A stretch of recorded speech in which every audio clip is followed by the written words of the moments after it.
Okay guys, gagawa tayo ngayon masarap na lumpia.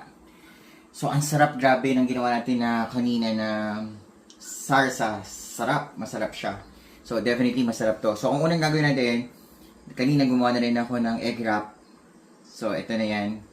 Tapos natin ng lettuce. Kasi ito ang ating gulay na ubod. Nirehit ko lang guys.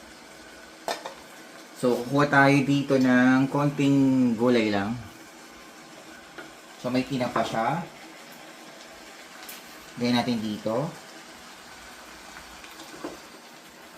Mainit pa siya. Pwede na yan. Pag ganyan.